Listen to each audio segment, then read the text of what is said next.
Pemirsa Partai Gerakan Indonesia Raya atau Gerindra merayakan hari ulang tahun yang ke-18 di Parlemen Senayan, Jakarta pada hari ini. Dalam rangka merayakan hari jadi Partai Gerakan Indonesia Raya atau Gerindra yang genap berusia 18 tahun, Partai Gerindra menggelar acara syukuran yang berlangsung di Gedung Pustaka Loka DPR RI pada Jumat siang. Acara syukuran ini dihadiri langsung oleh Ketua Dewan Kehormatan Partai Gerindra Ahmad Muzani, Sekretaris Jenderal Partai Gerindra Sugiono, dan Ketua Harian DPP Partai Gerindra Sufmi Dasko Ahmad, serta seluruh anggota DPR RI fraksi Gerindra. Mengusung tema Kompak Bergerak Berdampak, peringatan Hari Jadi Partai Gerindra tahun ini diisi dengan serangkaian kegiatan yang meliputi pembagian paket sembako serta pemberian santunan sebagai bentuk syukur dan kepedulian sosial. Hingga aksi gerakan bersih-bersih lingkungan dan penanaman pohon sebagai langkah konkret dalam mendukung kelestarian alam secara berkelanjutan. Melalui perayaan ini, Partai Gerindra menegaskan arah partai untuk terus bekerja secara kolektif demi memberikan hasil yang dapat dirasakan langsung oleh masyarakat luas. Sekaligus menjadi ajang konsolidasi bagi seluruh pengurus dan anggota untuk tetap satu suara dalam menjalankan visi besar partai ke depan.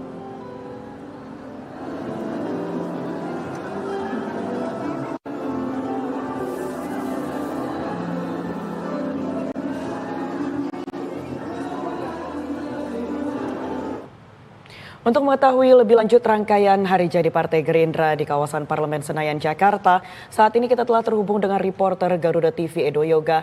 Selamat sore Edo, bagaimana suasana hari peringatan Partai Gerindra yang ke-18 di Senayan dan apa saja rangkaian kegiatan di sana?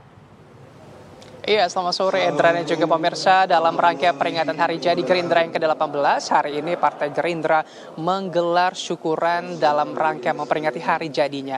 Nah, acara memang sudah dimulai tadi sekitar pada pukul 14.00 waktu Indonesia bagian Barat. Tadi diawali dengan menampilkan perjalanan Partai Gerindra sejak tahun 2008 hingga di hari ini. Tentu saja ini adalah momentum penting dan juga tonggak penting bagi Partai Gerindra dalam perjalanannya sebagai kekuatan politik nasional. Selain daripada itu, kalau kita lihat tadi acara, tadi sudah disampaikan ada sambutan dari Ketua Dewan Kehormatan Partai Gerindra yakni Ahmad Muzani yang juga merupakan Ketua MPR RI, kemudian juga tadi ada Budi Satriojiwandono yang merupakan Ketua Fraksi Gerindra di Parlemen DPR RI, kemudian saat ini tengah berlangsung penyampaian sambutan oleh Sekretaris Jenderal Partai Gerindra yakni Sugiono yang juga merupakan Menteri Luar Negeri Republik Indonesia. Di momentum hari perayaan Hari Jadi Gerindra ke-18 hari ini juga dihadiri oleh pimpinan dari Partai Gerindra, kemudian juga sejumlah pejabat-pejabat negara juga hadir, diantaranya Menteri dan juga Wakil Menteri Kabinet Merah Putih. Diantaranya tadi kalau kami lihat ada Menteri Haji dan juga Wakil Menteri Haji yakni Gus Irfan Yusuf, kemudian juga ada Dhanil Azhar Simanjuntak, kemudian ada Wakil Menteri Pertanian Sudaryono, kemudian juga ada tokoh-tokoh lainnya juga yang hadir meramaikan Hari Jadi Partai Gerindra. Nah, kalau kita lihat memang di Hari Jadi Partai Gerindra yang ke-18 ini mengusung tema Kompak Bergerak dan Berdampak. Ini tadi kalau kita mengutip apa yang disampaikan oleh Budi Satriojiwandono, Ketua Fraksi Partai Gerindra di Parlemen, yang menyampaikan tentu saja di momentum Hari Jadi Partai Gerindra ini adalah bentuk dari seluruh anggota partai maupun dari seluruh unsur yang memang hadir pada hari ini untuk merefleksikan diri, kemudian untuk konsolidasi dan juga penguatan partai begitu untuk bersama-sama bisa memberikan dampak secara langsung kepada masyarakat. Selain daripada itu tadi juga disampaikan bagaimana program-program dari Presiden Prabowo Subianto yang juga merupakan Ketua Umum dari Partai Gerakan Indonesia Raya atau Gerindra, yang dilihat juga ini dalam 1 tahun kepemimpinannya yang sudah berlangsung ini terlihat bagaimana dampaknya terhadap masyarakat luas. Ini juga yang memang menjadi komitmen kuat dari berdirinya Partai Gerindra sejak tahun 2008 hingga hari ini. Komitmen kuat itu selalu konsisten, selalu dijaga dan dibawa baik itu oleh pimpinan partai, juga kepada seluruh unsur Partai Gerindra untuk bersama-sama berdampak bagi masyarakat dan kesejahteraan masyarakat Indonesia. Nah, Edra, di acara ini juga nantinya akan ada aksi sosial tadi disampaikan ada sekitar 2.800 paket sembako yang dibagikan kepada pekerja di lingkup parlemen. Kemudian juga ada lebih dari 2.000 santunan yatim dan juga kaum duafa yang telah diserahkan oleh Partai Gerindra. Selain daripada itu, kalau kita lihat di depan tempat acara pelaksanaan juga, tepatnya di Nusantara 5, ini juga terselenggaranya ada UMKM Expo dan juga Pasar Nusantara. Ini terlihat bagaimana komitmen dari Partai Gerindra di hari jadinya yang ke-18 ini juga mendukung untuk UMKM yang ada di Indonesia untuk naik kelas, kemudian juga ini dapat meningkatkan roda perekonomian para UMKM. Karena kalau kami lihat tadi juga dalam UMKM Expo di hari jadi Gerindra ini juga menampilkan beragam aneka olahan-olahan daerah yang memang disajikan ataupun ditawarkan di UMKM Expo di hari jadi Partai Gerindra ini. Nah, Edra juga pemirsa, kita nantikan bersama karena memang acara hari jadi Partai Gerindra ini akan masih berlangsung hingga sore hari nanti. Sementara itu, Edra. Baik, terima kasih Edo untuk informasi Anda. Selamat bertugas kembali. Pemirsa, 18 tahun Partai Gerindra hadir menjadi salah satu partai politik besar dan berpengaruh di tanah air. Perjalanan 18 tahun Partai Gerindra dalam kontestasi politik dan mengawal pemerintahan baik di level eksekutif maupun legislatif hingga turun menyentuh berbagai kalangan masyarakat bukanlah hal yang mudah. Namun di usia yang masih tergolong muda ini, Partai Gerindra membuktikan diri masuk dalam 3 besar partai pemenang pemilu 2024 dan menjadi partai pengusung utama pemenang Pilpres 2024 Prabowo Subianto. Kita akan membahas mengenai sepak terjang Partai Gerindra di usia ke-18 tahun ini bersama dengan pengamat politik Agung Baskoro yang sudah hadir bersama dengan kami di studio pada sore hari ini. Selamat sore Mas Agung. Sore Mbak Edra. Terima kasih sudah bersedia hadir di studio Garuda TV. Kita membahas 18 tahun usia Partai Gerindra. Kalau ibaratnya manusia ini masih usia remaja ya, masih muda. Tapi sudah ada banyak prestasi ya, bisa dibilang. Penuh pengalaman. Betul, penuh pengalaman, posisi ketiga. Kontestasi pemilu kemarin dan juga di Pilpres ini memenangkan sebagai partai utama pengusung Presiden Prabowo Subianto begitu. Bagaimana Mas Agung kemudian melihat perjalanan 18 tahun Gerindra? Iya, saya melihat progres yang positif Mbak Edra ya, karena perjalanan 18 tahun ini bukti bahwa konsistensi, komitmen, kemudian bentuk pola perjuangan Gerindra itu tidak seperti membalik telapak tangan gitu. Tiba-tiba muncul menjadi partai pemenang Pilpres misalkan. Karena kita tahu 18 tahun yang lalu partai ini didirikan dengan sebuah narasi, gagasan untuk menciptakan alternatif ya, aspirasi politik, kanal-kanal baru supaya ya kejumutan dalam dunia politik saat itu bisa terpecahkan. Dan Gerindra lahir di sana dengan beberapa orang inisiator yang sampai hari ini masih eksis ya. Kita tahu ada Pak Hasim, Bang Fadli, Pak Dasko, dan lain-lain semacam itu. Dan saya merasa ide ini akhirnya terkulminasi ketika Pak Prabowo yakin bahwa ini sebagai salah satu alat perjuangan beliau untuk ya memajukan bangsa maupun memimpin negeri kita. Yang jelas saya melihat prosesnya panjang karena ketika 2008 Gerindra tidak ujuk-ujuk langsung jadi partai pemenang ya. Jadi, tapi memang partai baru tapi lolos parliamentary threshold itu nggak mudah itu.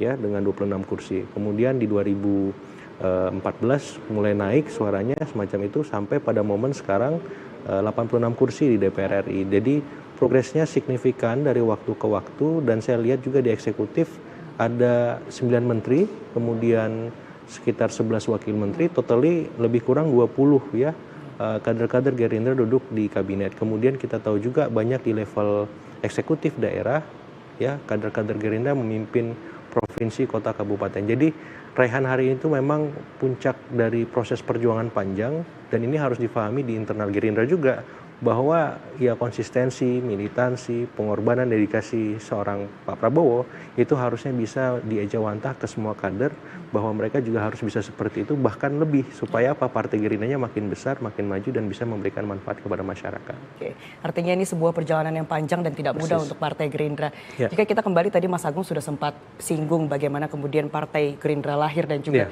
ideologinya seperti apa. Kalau kita melihat dari awal kelahiran Partai Gerindra ini sebagai partai politik di tahun 2008 ya, Mas Agung bermula dari keprihatinan para politikus Partai Gerindra terhadap kondisi politik Indonesia yang dianggap jauh dari nilai-nilai demokrasi begitu.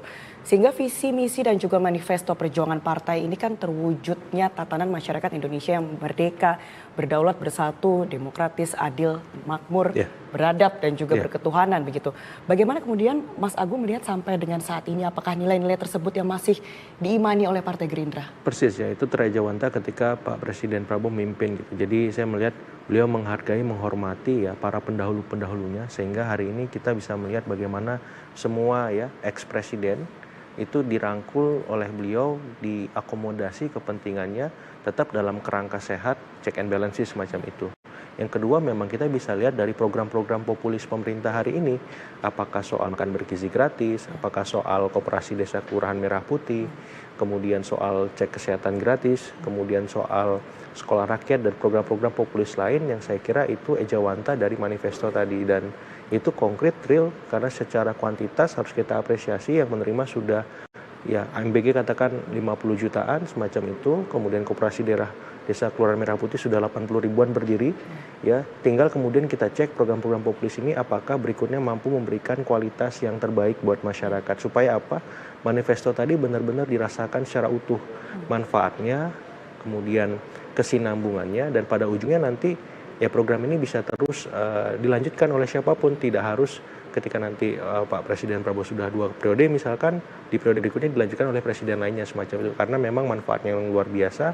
Terus juga kita tahu bahwa ini memberikan efek-efek jangka panjang yang baik untuk menopang misalkan Indonesia Emas 2045 seperti itu.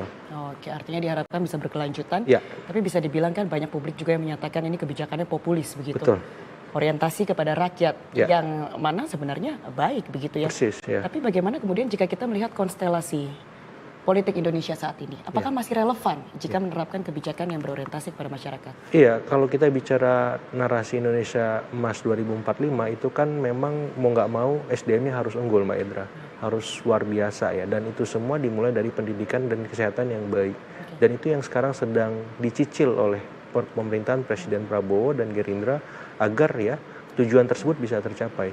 Kita tidak bisa bicara Indonesia Emas kalau SDM kita tidak sanggup atau tidak kompeten semacam itu. Jadi kalaupun ini memang tidak dilanjutkan dalam bentuk program yang sama persis, tapi minimal semangatnya, spiritnya bisa mengkerangkai semua pemerintahan berikutnya yang akan memimpin negeri kita gitu. Karena suka atau enggak SDM kita memang masih perlu banyak dibenahi ya, ditingkatkan kapasitasnya, kualitasnya supaya apa mampu bersaing dalam tingkatan ya ASEAN, mungkin Asia dan dunia semacam itu, supaya apa? Supaya kita bisa bicara lebih jauh dan memanfaatkan betul bonus demografi yang sedang kita lewati nih. Jangan sampai setelah ini kita bingung gitu, kita malah tidak tahu bagaimana pasca bonus demografi ya. Apa yang bisa kita siasati, apa yang bisa kita respon ketika memang sosiodemografi ini lebih banyak misalkan generasi yang lebih senior kan.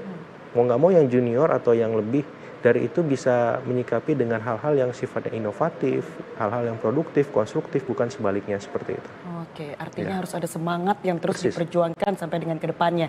Jika kita bicara ke depan. Tapi kalau kita kilas balik lagi ke belakang, apa sebenarnya menurut Mas Agung yang menjadi kunci partai ini masih bertahan sampai dengan saat ini? Saya kira figur sentral Presiden Prabowo, suka atau tidak, sulit untuk dilepaskan dari Gerindra, dan hal ini memang sedikit banyak ya bisa dilihat karena party ID di kita masih rendah, Mbak Edra. Kedekatan pemilih dengan partai rendah, mau nggak mau topangannya adalah figur ID semacam itu. Jadi Pak Presiden Prabowo ini mampu menjadi figur pemersatu, simpul untuk semua ketika memang ada dinamika faksi di dalam Gerindra itu sendiri misalkan.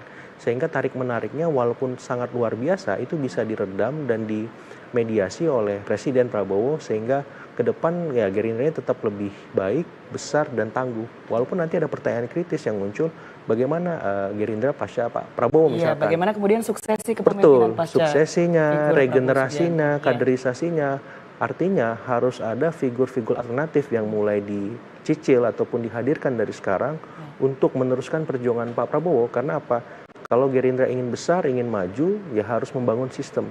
harus membangun institusionalisasi partainya sehingga tidak lagi tergantung figur. Tapi ada dua alternatif nanti. Figurnya ada, institusinya juga, sistemnya jalan, Mbak Edra, seperti itu. Oke, kalau dilihat dari nama-nama, Ya. jika kita bicara mengenai suksesi dan juga Betul. keberlanjutan Partai Betul, Gerindra, betul. dilihat ini ada banyak sekali nama yang kemudian juga mengisi kabinet Betul, saat ini. betul. Dari nama-nama tersebut, mana yang paling mentereng yang menurut Mas Agung bisa melanjutkan Gerindra? Iya, kalau di posisi ketua harian ada Pak Dasko, di sekjen ada Pak Sugiono. Kemudian saya melihat juga banyak nama-nama muda yang muncul ya kita sebut Mas Angga, Mas Dhanil, terus juga ya beberapa menteri lain yang membidani program-program populis, Pak Ferry Juliantono misalkan semacam itu. Jadi saya rasa ada banyak kader Gerindra yang cukup potensial yang kini menduduki pos-pos strategis pemerintahan baik di legislatif maupun di eksekutif semacam itu. Tinggal bagaimana ya mereka mampu menunjukkan kapasitas publiknya, Mbak Edra, dalam artian ya publik merasa mereka-mereka ini adalah orang yang pas ataupun pantas untuk melanjutkan perjuangan Pak Prabowo. Karena kan Pak Prabowo diuji oleh kekalahan demi kekalahan. Ya bukan kemenangan demi kemenangan. Berapa kali kalah Pilpres sebagai cawapres maupun capres.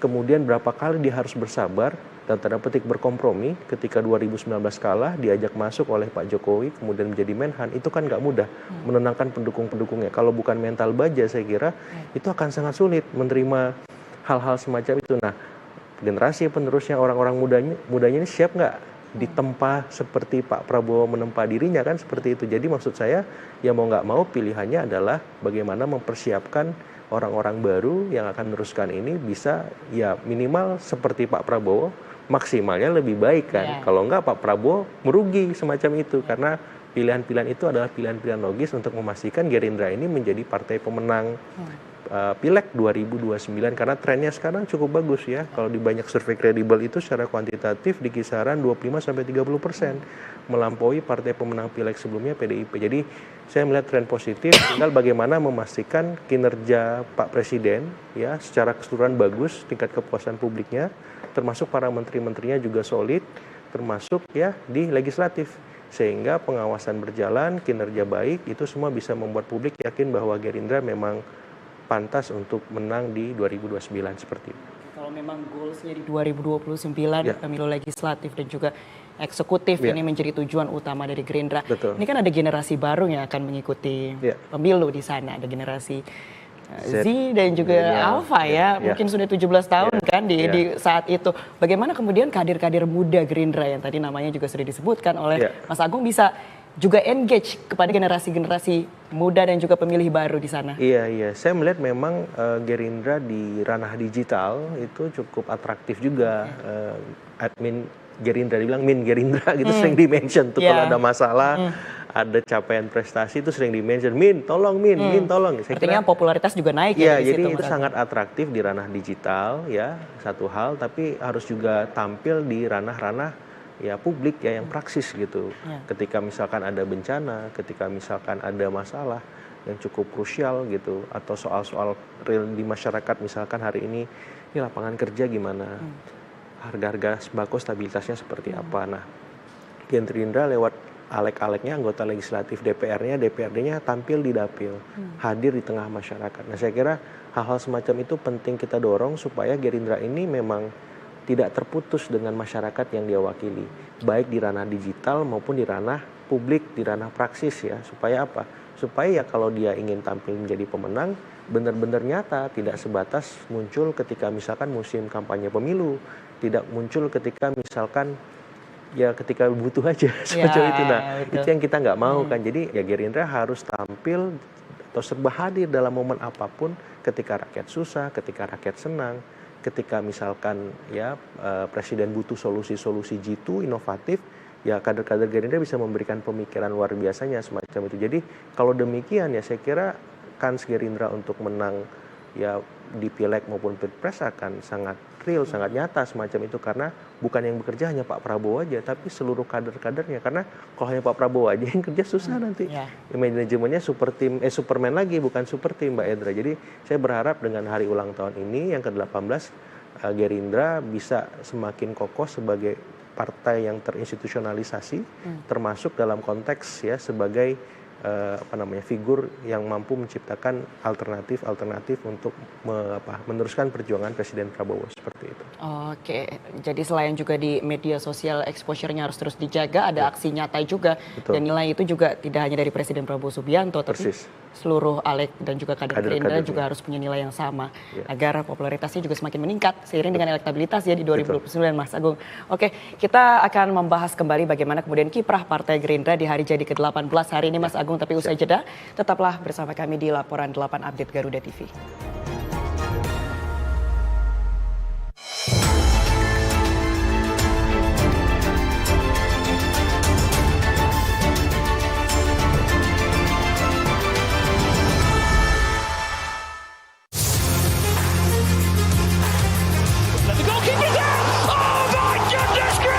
Update terbaru dari dunia olahraga terkini dari nasional dan internasional. Ikuti analisis tajam dan rekap momen epik. I will help my teammates and akhirnya keputusannya diambil U23 dan juga senior supaya saksikan Sport 8 hanya di Garuda TV.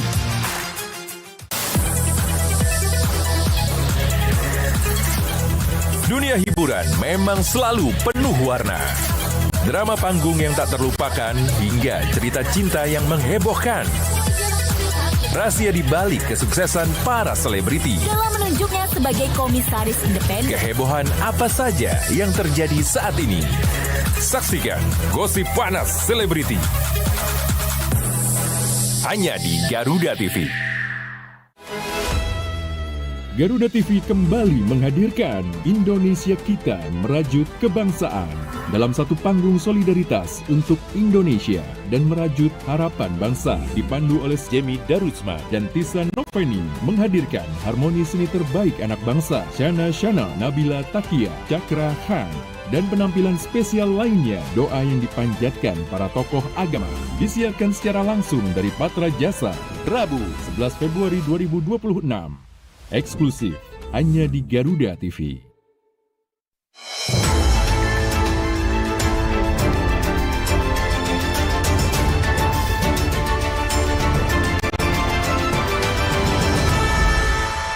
Barat, Kang Demul. Anda kembali menyaksikan Laporan 8 Update Garuda TV. Pemirsa, kita melanjutkan dialog bersama dengan pengamat politik Agung Baskoro mengenai bagaimana kiprah Partai Gerindra setelah 18 tahun berada di Indonesia.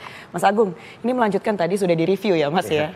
Kader anggota legislatif Partai Gerindra, tapi tadi di kabinet. Nah, kalau anggota legislatif dan juga kepala daerah, ini bagaimana kiprahnya Mas Agung selama ini melihat apakah memang kinerjanya sudah optimal atau masih ada sejumlah catatan? Saya kira secara keseluruhan sudah optimal dan lebih baik, justru menjadi istilahnya pemecah kebuntuan ya, bottlenecking antara eksekutif dengan legislatif dalam beberapa hal. Misalkan saya sering melihat Pak Dasko tampil ya membantu ya eksekutif untuk misalkan merespon kebijakan-kebijakan yang misalkan mengandung pro kontra semacam itu. Saya juga melihat bagaimana misalkan di beberapa komisi yang diketuai misalkan kehadiran Mas Budi Jiwandono, kemudian Mas Kawendra, ya itu juga cukup moncer dan membantu eksekutif untuk menyelesaikan banyak undang-undang misalkan seperti itu. Jadi saya merasa bahwa legislatif ini tinggal bagaimana fungsi-fungsi utamanya bisa merata dilaksanakan oleh seluruh anggota-anggota yang lain ya, supaya image yang selama ini minor yang dialamatkan kepada institusi DPR itu bisa lebih baik, lebih objektif, karena otomatis ada sumbangsih Partai Gerindra di sana. Dalam artian kalau misalkan di banyak survei kredibel, pamor citra DPR itu selalu berada di posisi buntut, yang terakhir atau yang kedua dari terakhir minimal naik lah ya, jadi yang ketiga atau yang keempat terakhir gitu, atau minimal masuk 10 besar dari 15 besar institusi demokrasi yang disurvei. Yang kedua memang saya melihat peran sinergis antara eksekutif legislatif itu lebih padu ya. Cuman memang trade-off-nya suka atau tidak memang ada kekhawatiran dari masyarakat sipil soal check and balances. Nah ini tinggal bagaimana kader-kader legislatif Gerindra bisa secara objektif memainkan peran-peran strategisnya. Dalam artian jangan sampai Presiden Prabowo asal mendengar laporan asal Bapak senang, Mbak. Itu peran legislatif Gerindra sangat dituntut di sana supaya apa? Objektivitas itu muncul gitu, supaya ya arah kebijakan negara kita on the track, bukan sekedar memuaskan satu atau dua kepentingan saja, tapi memang benar-benar untuk rakyat. Nah, yang menarik memang anggota-anggota DPR Gerindra dalam beberapa hal seringkali juga kritis terhadap ya institusi DPR ataupun institusi ataupun ya sama koleganya ya ketika misalkan ada aksi besar di akhir Agustus kemarin, kemudian puncaknya masyarakat menginginkan ada sanksi terhadap anggota-anggota dewan yang bermasalah. Nah, di situ misalkan Pak Dasko kemudian tampil bersama yang lain untuk memastikan aspirasi masyarakat itu ditampung, atau soal tunjangan DPR yang kontroversial itu juga dihentikan semacam itu, soal dana reses yang salah transfer atau apa juga dikembalikan lagi. Jadi saya melihat hal-hal semacam itu berhasil dipecah kebuntuannya, tapi di saat yang sama DPR juga mampu berkolaborasi dengan eksekutif agar tidak terjadi disharmoni, karena kita butuh ya legislatif dan eksekutif yang sinergis. Tapi juga kita tidak mau relasinya ini juga relasi yang kurang sehat nantinya, yang cenderung mendistorsi kekuasaan keduanya, Mbak Edra. Jadi di situ peran strategis dari legislatif Gerindra semacam itu. Jadi ada sinergi yang nyata, Betul. tapi fungsi check and balances juga Harus tetap jalan. berjalan di antara eksekutif dan Persis. legislatif. Ya. Kalau kepala daerah, kemarin saat kontestasi pemilu, ada beberapa yang ramai juga dibicarakan Ya. dan akhirnya diisi oleh Gerindra. Misalnya di Kandang Banteng ini ternyata Ya. diisi oleh Gerindra. Betul. Ini bagaimana kemudian melihat kinerja dari para Ya, saya kandidat? paling disorot itu kan Kang Deddy Mulyadi di Jawa Barat ya gitu. Jadi itu juga menarik, selalu viral konten-kontennya. Kemudian di Jawa Tengah tadi ya di Kandang Banteng juga di luar dugaan bisa menang, dan beberapa hal ya saya melihat ada progres pembangunan juga di Jawa Tengah, sehingga mau tidak mau itu harus dikuatkan dalam artian di sini peran pemerintah pusat, karena sedikit banyak ada dampak dari pengurangan dana transfer ke daerah, otomatis program-program nasional harus ya digelontorkan dengan baik, apakah itu MBG, apakah itu Koperasi Desa Kelurahan Merah Putih dan seterusnya, untuk memastikan kepala-kepala daerah bukan hanya dari Gerindra tapi yang lain juga bisa meningkatkan kinerjanya. Tapi di sisi Gerindranya ya mau nggak mau, karena presidennya dari Gerindra, otomatis kepala-kepala daerahnya harus menunjukkan performa. Karena apa? Karena masyarakat akan melihat ini kepala daerah di Jawa Tengah ataupun Jawa Timur yang diusung oleh Gerindra seperti apa kinerjanya semacam itu. Mau nggak mau tuntutannya ya harus mampu memuaskan publik, minimal di bidang ekonomi mereka punya perbaikan nasib lah, sehingga Pak Armand Lutfi, Ibu Khofifah, Kang Deddy Mulyadi itu dituntut untuk benar-benar memastikan mereka punya kinerja di atas rata-rata dari kinerja kepala daerah lainnya. Justru menjadi pecutan ya. Betul. Dengan adanya eksekutif Standarnya harus dari lebih. Gerindra ya. Harus lebih tinggi lagi. Harus bisa kembali ke masyarakat begitu ya, berdampak dan bermanfaat seperti tema HUT Gerindra hari ini. Betul. Kalau kita lihat ke depannya Mas Agung, Ya. jika goalsnya adalah kontestasi Pilpres dan juga Pileg di 2029. Ya. Apa kemudian tantangan paling besar dihadapi oleh Partai Gerindra saat ini? Iya, saya kira selain Presiden Prabowo harus dikuatkan ya kinerjanya di eksekutif, mau tidak mau kinerja legislatif Gerindra baik di tingkatan kota, kabupaten, provinsi maupun nasional juga harus perform di dapil, di daerah pemilihan masing-masing. Tadi karena memang kalau hanya Pak Prabowo saja yang bekerja habis-habisan, saya kira nggak cukup gitu. Jadi semua kadernya di kabinet juga begitu, di legislatif apalagi, ataupun ya relawan-relawan yang selama ini sudah diberikan amanat lewat program-program populis ataupun lewat kursi-kursi BUMN semacam itu harus menunjukkan profesionalitasnya ketika diberi amanah mengelola program atau menjalankan sebuah tanggung jawab semacam itu. Supaya apa?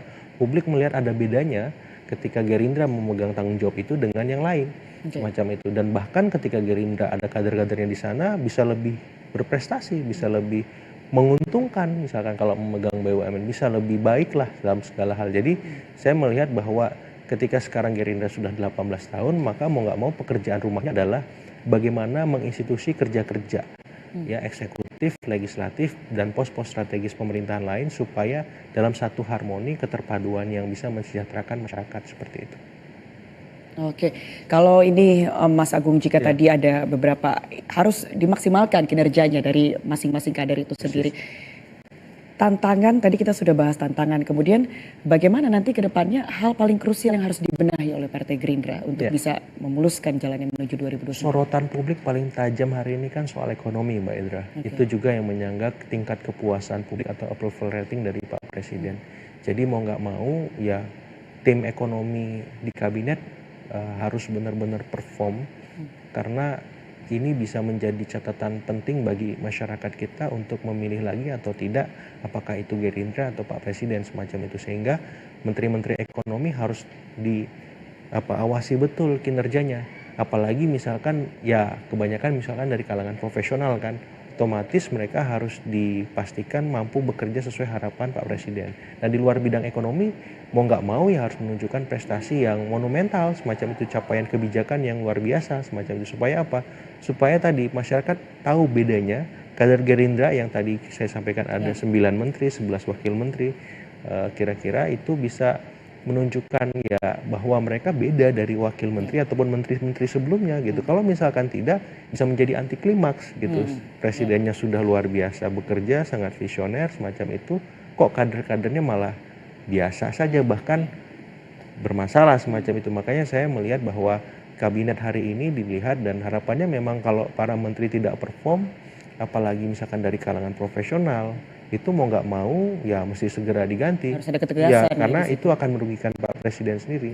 Kemudian juga penting mengevaluasi program-program populis yang sudah turun di masyarakat gitu. Secara kuantitas sudah bagus, apakah secara kualitasnya terjaga atau tidak. Nah karena apa? Program-program populis ini juga dalam tanda petik harga dirinya atau martabatnya Presiden kan. Kalau ada celah sedikit saja, kesalahan minor saja, itu jadi hal yang besar di tengah masyarakat. Jadi mau nggak mau quality controlnya harus dijaga. Kemudian juga dipastikan orang yang mengelola program ini ya benar-benar selalu bekerja di atas rata-rata. Ya misalkan Pak Dadan Hindayana, Ketua BGN, Mas Ferry Juliantono yang mengelola Koperasi Desa Kelurahan Merah Putih, atau Pak Budi Gunadi Sadikin cek kesehatan gratis. Atau siapa lagi sekolah rakyat misalkan menteri pendidikannya gitu. Jadi orang-orang ini adalah orang-orang dalam tanda petik yang memegang citra dan reputasi presiden gitu. Harus perform terus, harus kerja di atas rata-rata, nggak boleh ada kesalahan. Harus juga ada ketegasan jika memang tidak bisa tidak maksimal ya mundur. Ya, betul. Memang harus outstanding juga dibandingkan partai lain. Betul. Nah, ini pertanyaan terakhir Mas Agung. Partai mana yang menjadi rival paling besar dari Partai Gerindra untuk menuju ke 2029? Saya kira PDIP, Golkar ya, dan partai-partai lain, Nasdem, PKB juga potensial, Demokrat semacam itu ya, PAN, PKS. Jadi tapi tiga besarnya kan antara PDIP dan Golkar nih. Ya jadi ini partai-partai kawakan, punya mesin dan infrastruktur politik yang kuat. Nah mampu tidak Gerindra menginstitusi kerja-kerjanya, menginstitusi kader-kadernya secara terstruktur, sistematis dan masif kalau bahasa MK ya, supaya bisa menandingi PDIP dan Golkar dan akhirnya bisa menjadi pemenang Pileg 2029 seperti itu. Oke. Jika kita melihat lagi 2029 terakhir lagi nih Mas Agung nih, menyambut yang tadi rivalnya ada PDI Perjuangan dan juga Golkar. Berapa persen nih kira-kira kans Partai Gerindra, dan juga kalau kita lewat parliamentary threshold ataupun presidential threshold ini pasti akan lewat begitu ya harapannya. Kira-kira bisa di angka berapa persen? Kalau dari kisaran survei yang saya dapatkan datanya berapa waktu terakhir, Gerindra itu sekarang ada di peringkat pertama. Ya jadi per bulan lalu hasil surveinya Gerindra ada di kisaran 25-30% Mbak Edra. Jauh melampaui dari PDIP dan Golkar. Tapi ini kan surveinya bulan Desember ya atau November Desember semacam itu. Jadi masih jauh atau masih 3,5 tahun dari Pileg itu sendiri. Jadi masih banyak hal yang bisa berubah. Semua suara masih dinamis semacam itu. Jadi maksud saya tidak boleh terlena dengan hasil survei hari ini karena pemilunya nanti 2029. Jadi kerja-kerjanya harus konsisten, harus disiplin. Kader-kadernya harus terus berkontribusi, berprestasi baik itu di kabinet, di dapil maupun di pos-pos pemerintahan manapun. Sehingga ya sorotan publik itu hanya ke Gerindra gitu, tidak ke yang lain. Tapi kalau misalkan performnya turun, nanti yang dilihat PDIP. Kalau performnya nggak maksimal, nanti yang muncul Golkar. Jadi pilihannya karena di pemerintahan hari ini yang memegang adalah Gerindra, pilihannya harus bekerja luar biasa. Artinya bukan cuman sekedar bagus saja, tapi harus konsisten. Konsistensi menjadi kunci ya untuk menuju ke 2029. Partai Gerindra 19 tahun, 18 tahun, nanti 5 tahun lagi. Masih muda juga kan? Harus masih muda. Saingannya masih banyak, harus konsisten. Terima kasih banyak dialognya dan juga insight-nya Mas Agung Baskoro, pengamat politik. Selamat melanjutkan aktivitas kembali. Dan pemirsa jangan kemana-mana karena usai jeda, kami juga akan hadirkan sejumlah informasi penting dan menarik lainnya. Tetaplah bersama kami di Laporan 8 Update Garuda TV.